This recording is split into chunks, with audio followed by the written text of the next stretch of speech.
하나님의 말씀은 창세기 25장 1절에서 11절 말씀입니다. 창세기 25장 1절에서 11절 말씀입니다. 구약성경 33면입니다. 오늘 말씀은 창세기 25장 1절에서 11절 말씀입니다. 아브라함이 후처를 맞이하였으니 그의 이름은 그두라라. 그가 시므란과 욕산과 무단과 미리안과 이스박과 수아를 낳고 욕산은 스바와 드단을 낳았으며 드단의 자손은 아스루 족속과 루드시 족속과 루민 족속이며 미디안의 아들은 에바와 에벨과 한옥과 아비다와 엘다이니 다 그두라의 자손이었더라. 아브라함이 이삭에게 자기의 모든 소유를 주었고 자기 서자들에게도 재산을 주어 자기 생전에 그들로 하여금 자기 아들 이삭을 떠나 동방 곧 동쪽 땅으로 가게 하였더라. 아브라함의 향년이 175세라. 그의 나이가 높고 늙어서 기운이 다하여 죽어 자기 열조에게로 돌아가매 그의 아들들인 이삭과 이스마엘이 그를 mamre 앞 헷 족속 수월의 아들 에브론의 밭에 있는 막벨라 굴에 장사하였으니 이것은 아브라함이 헷 족속에서 산 밭이라. 아브라함과 그의 아내 사라가 거기 장사되니라.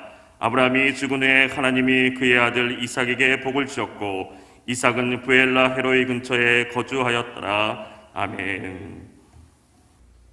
오늘도 우리와 함께 계시지만 또한 이 세상을 움직이시며 모든 것을 살펴보시는 하나님을 믿습니다. 그 하나님 안에서 승리하는 사람들이 되기를 주의 이름으로 축복합니다. 굴렁쇠 소년, 하얀 러닝셔츠와 반바지 차림의 한 어린이가 세계를 감동에 빠뜨리는 순간이 있었습니다. 아이는 파란 잔디 위에서 굴렁쇠를 굴리며 대각선으로 가로질러 갔을 뿐입니다. 그런데 조용히 세계를 감동하게 했다라는 평가받습니다. 1988년 서울올림픽 개회식에 이 굴렁쇠 소년을 등장시킨 분이 이어령 교수입니다. 이어령 교수는 자신이 품었던 생각을 이렇게 말하였습니다. 지금 목청이 큰 사람들이 지배하는 세상에서 살고 있잖아. 소음이나 폭탄 터지는 소리보다는 정적의 힘이 얼마나 강한 것인지 세계인들에게 보여주려 했지. 그가 바란 것인지 모르겠지만 외국에서는 서울올림픽 중계방송할 때마다 굴렁쇠 장면이 타이틀로 나왔다고 합니다. 그런데 감동 없이 자극적인 목소리를 뿜어대는 제20대 대통령 후보들의 외침과 러시아의 우크라이나 침략으로 진짜 폭탄 터지는 소리가 세계를 뒤흔드는 바로 이때 이어령 교수의 부음을 들었습니다. 지난 2월 26일 89세로 하나님께 부르심을 받았습니다. 굴렁쇠 소년을 다시 저에게 생각하게 하면서 말입니다. 사람들은 이어령 교수를 시대의 지성이라고 부르지요. 문학평론가, 언론인, 저술가, 장관 등을 지낸 전방위적인 지성인이었기 때문입니다. 그런가 하면 죽음의 스승이라고도 합니다.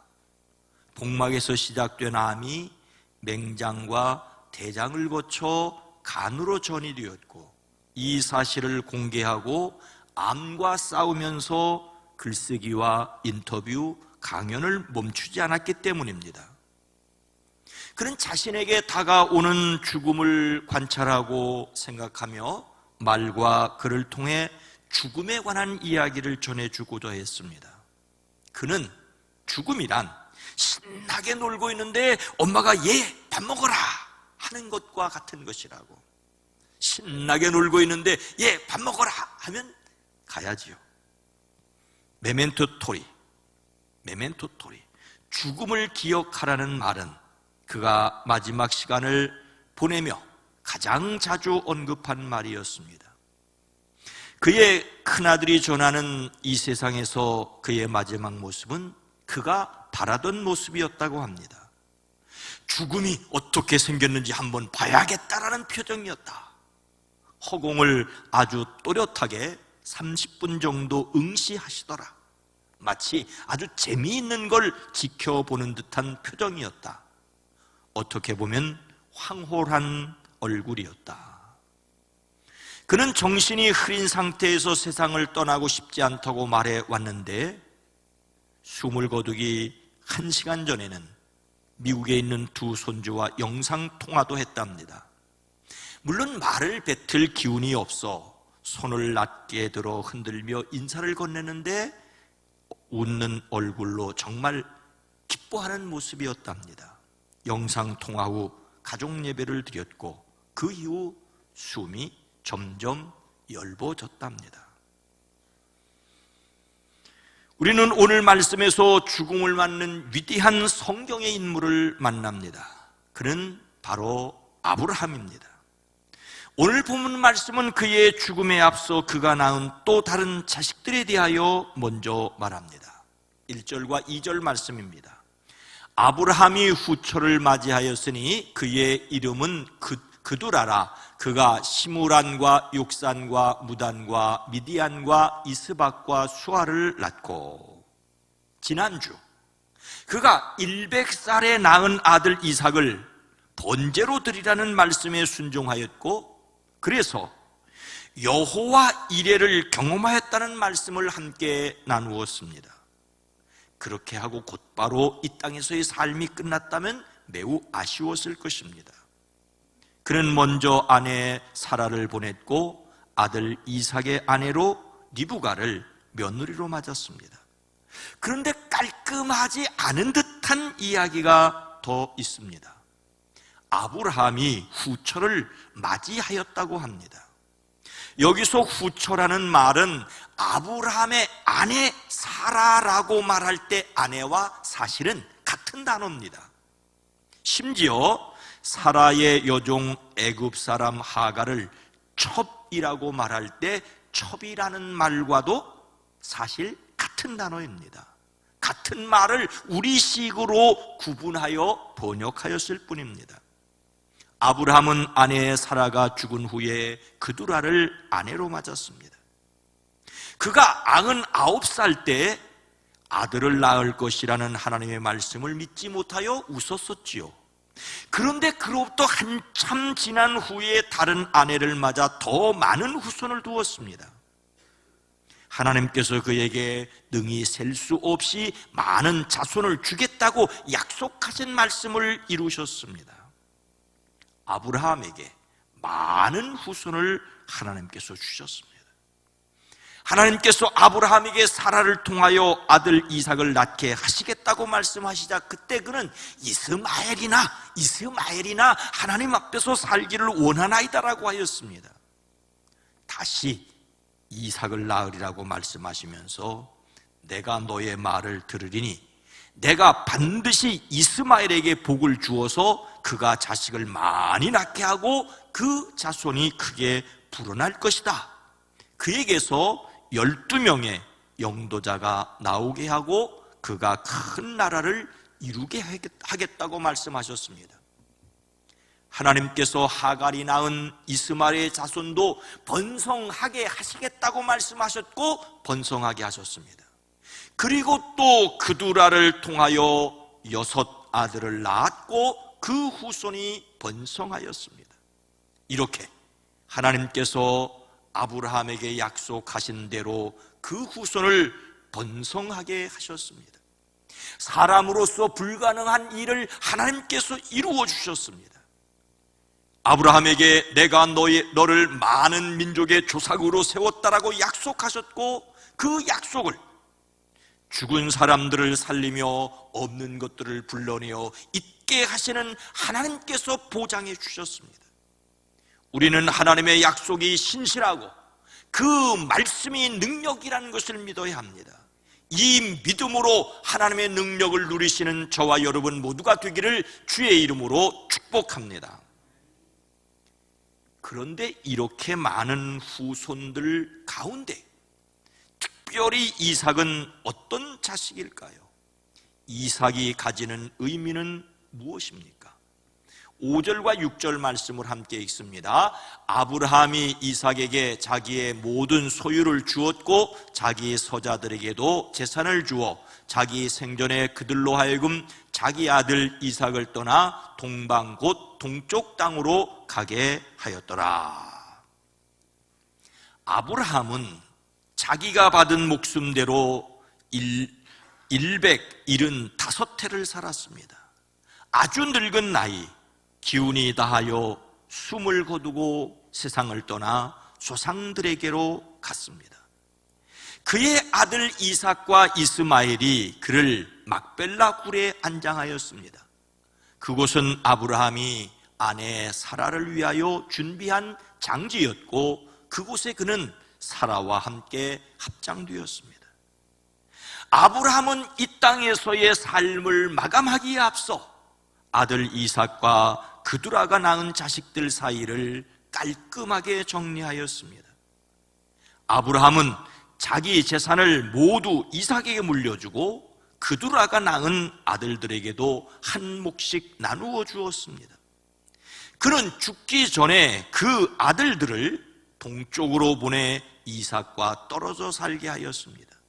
그런데 여러분, 이삭에게 자기의 모든 소유를 주었다며 그두라가 낳은 아들들에게도 재산을 주었다는 것은 좀 이상하게 들릴 수 있습니다. 모든 재산을 이삭에게 주었다면 다른 아들들에게 줄 것이 없어 보이기 때문이지요. 이것은 그두라가 낳은 아들들에게 한 몫씩 챙겨 떠나게 하고 남은 모든 것을 이삭에게 주었다고 할 수 있습니다. 그러나 더 중요한 것은 이삭이 하나님께서 아브라함에게 약속하신 그 땅과 그 자녀와 특별히 언약의 상속권을 받았다는 것입니다. 아브라함은 자신이 죽은 후에 혹시 일어날지 모르는 재산 문제를 정리하고 이삭만이 하나님께서 약속하신 것을 이룰 언약의 자녀라는 것을 선포했습니다. 이삭에게만 하나님의 언약이 이어졌습니다. 아브라함이 아들처럼 데리고 다녔던 조카 롯이 그를 떠난 후 그는 하나님 앞에 투정을 하죠. 저는 자식이 없습니다. 제 재산을 상속받을 사람이라고는 저 다메섹 사람 엘리에셀 뿐입니다. 그때 하나님께서는 그 아이는 너의 상속자가 아니라고, 너의 몸에서 태어날 아들이 너의 상속자라고 하십니다. 그래서인지 그는 아기를 낳지 못하는 아내 사라를 대신하여 애굽 여종 하갈을 통하여 이스마엘을 낳았습니다. 그는 하나님의 말씀을 잘못 이해하였습니다. 그러고도 이스마엘이나 하나님께서 주시는 복을 받으며 살기를 바란다고도 했지 않습니까? 그때 하나님은 그에게 말씀하십니다. 아니다, 너의 아내 사라가 너에게 아들을 낳아줄 것이다. 아기를 낳거든 이름을 이삭이라 하여라.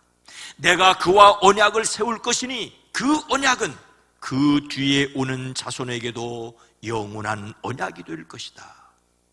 하나님은 사라가 낳는 아들 이삭과 맺을 언약이 있다고 말씀하십니다. 다시 말씀드립니다. 하갈이 낳은 이스마엘도 아브라함의 자식입니다. 그도 하나님의 복을 받았습니다. 그두라를 통하여 낳은 자식들도 아브라함의 자식입니다. 그들도 재산을 나누어 받았습니다. 그런데 다른 자식들과 이삭의 차이는 하나님의 약속대로 태어난 자식이라는 것입니다. 오직 이삭만이 하나님의 영원한 언약입니다. 이삭이 유일한 언약의 자식이라는 말을 유대인들의 잘못된 선민 의식을 만들어내기도 했습니다. 하나님의 사랑을 자신들만 독차지한 것으로 오해하였습니다. 이삭이 언약의 자식이라는 것은 사람의 노력이나 공로에 의하여 주어진 것이 아니라 오직 하나님의 선택과 사랑으로 주어진 은혜라는 것을 말씀하십니다. 세상에 복을 주시는 통로로 하나님께 선택받았던 아브라함처럼 이삭은 하나님의 은혜와 사랑을 보여주는 표본으로 선택되었습니다. 이스라엘 백성들은 하나님의 차별 없는 사랑을 세상에 드러내 보여주는 사명을 받았었을 뿐입니다. 오늘 우리도 하나님의 사랑을 세상에 보여주기 위해 부름을 받았습니다. 세상의 복의 통로가 되는 저와 여러분이 되어지기를 주의 이름으로 축복합니다. 그래서 우리는 어떤 사람들이어야 합니까? 11절 말씀입니다. 아브라함이 죽은 후에 하나님이 그의 아들 이삭에게 복을 주셨고 이삭은 브엘라헤로이 근처에 거주하였더라. 일찍이 하나님께서 아브라함을 부르시고 말씀하셨지요. 내가 너로 큰 민족을 이루고 내게 복을 주어 내 이름을 창대하게 하리니 너는 복이 될지라. 너를 축복하는 자에게는 내가 복을 내리고 너를 저주하는 자에게는 내가 저주하리니 땅의 모든 족속이 너로 말미암아 복을 얻을 것이라. 하나님께서 아브라함에게 주신 이 복을 그가 죽은 후에 그의 아들 이삭에게도 주셨습니다. 이것은 아브라함의 복이 이삭에게로 이어졌다는 것입니다. 하나님께서 선택하신 사람으로 언약 백성의 계보를 잇게 하셨습니다. 이것은 혈통적으로 아브라함의 자손이 아니라는 것입니다. 아브라함의 재산을 물려받았다고 자손이 아니라는 것입니다. 아브라함이 다른 사람에게 하나님의 복을 받게 하는 통로로 부르심을 받은 것처럼 이삭 역시 다른 사람에게 하나님의 복을 흐르게 하는 사람으로 부르심을 받았습니다. 아브라함과 이삭으로 이어지는 복은 다른 사람을 복받게 하는 복입니다. 이렇게 다른 사람에게 하나님의 복을 주시기 위하여 누가 세우심을 받았습니까? 신약 성경 갈라디아서 3장 16절은 이렇게 기록하고 있습니다. 이 약속들은 아브라함과 그 자손에게 말씀하신 것인데 여럿을 가리켜 그 자손들이라 하지 아니하시고 오직 한 사람을 가리켜 내 자손이라 하셨으니 곧 그리스도라. 신약 성경을 시작하는 마태복음 1장 1절은 예수님을 이렇게 소개합니다. 아브라함과 다윗의 자손 예수 그리스도. 아브라함과 다윗의 자손 예수 그리스도. 그리고 계속해서 아브라함은 이삭을 낳고 이삭은 야곱을 낳고 야곱은 유다와 그의 형제들을 낳고 이어져 마침내 야곱은 마리아의 남편 요셉을 낳았다. 마리아에게서 그리스도라는 예수가 나셨다라고 매짐을 하고 있습니다. 하나님께서 아브라함을 부르시고 그에게 주신 복은 이삭과 그 자손들에게로 이어져 마침내 그리스도이신 예수님에게서 완성되었습니다. 다른 사람들에게 복을 주시는 통로가 완성되었습니다. 누구든지 저를 믿음으로 하나님의 자녀가 되게 하시는 영원한 복을 주시기 위해 이 세상에 오셨습니다. 우리는 예수님을 통하여 영원한 언약 안에 있습니다. 예수님께서 예루살렘에서 나의 말을 지키는 사람은 영원히 죽지 않을 것이라고 말씀하셨지요. 그때 그 말을 들은 유대인들 중에 아브라함도 죽었고 예언자들도 죽었는데 어떻게 당신은 당신의 말을 지키면 영원히 죽음을 겪지 않을 것이라고 말할 수 있습니까? 당신이 이미 죽은 우리 조상 아브라함보다 더 위대하단 말이요? 라고 따져 물었습니다.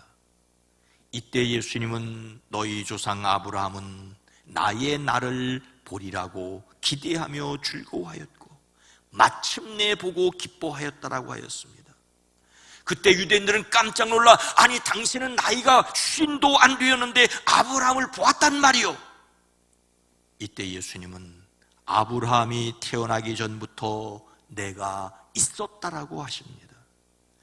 아브라함이 태어나기 전부터 자신이 있었다는 말은 귀신 들려 미친 말로 들렸습니다.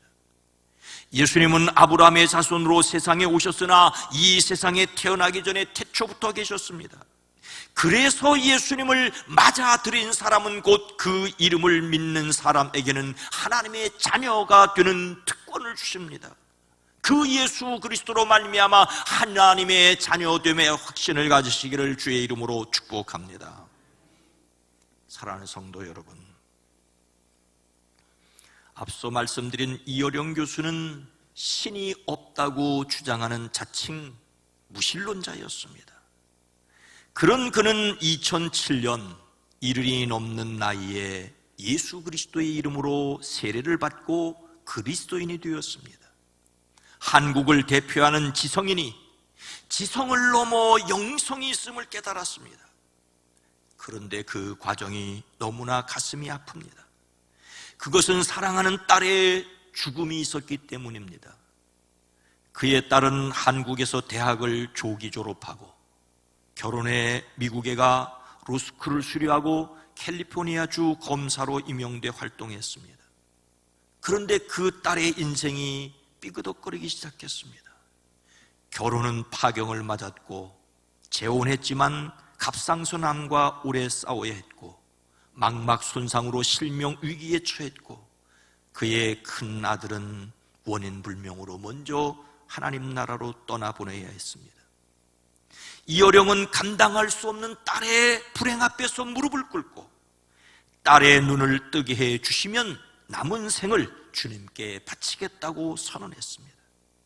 그리고 7개월 만에 딸의 망막 박리 증세가 깜쪽같이 사라집니다. 이어령은 이 기적을 하나님이 당신의 존재를 알리기 위해 자신에게 보내신 사인으로 보았습니다. 그리고 지성을 넘어서는 영성을 깨달았습니다. 그런데 그렇게 깊은 깨달음을 던져주었던 딸은 결국 그를 떠나 먼저 하늘나라로 옮겨갔습니다. 딸은 아버지 곁을 떠났지만 그 마음에 들어오신 예수님은 그를 떠나지 않으셨습니다.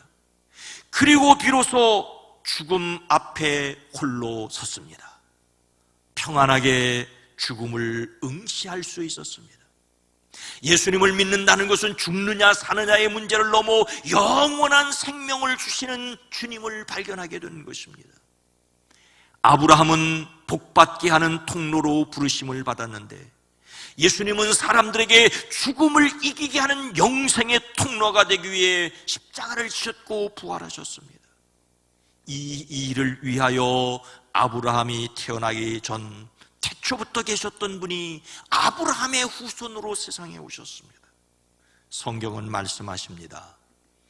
이는 이방인들이 복음으로 말미암아 그리스도 예수 안에서 함께 상속자가 되고 함께 지체가 되고 함께 약속에 참여하는 자가 됨이라.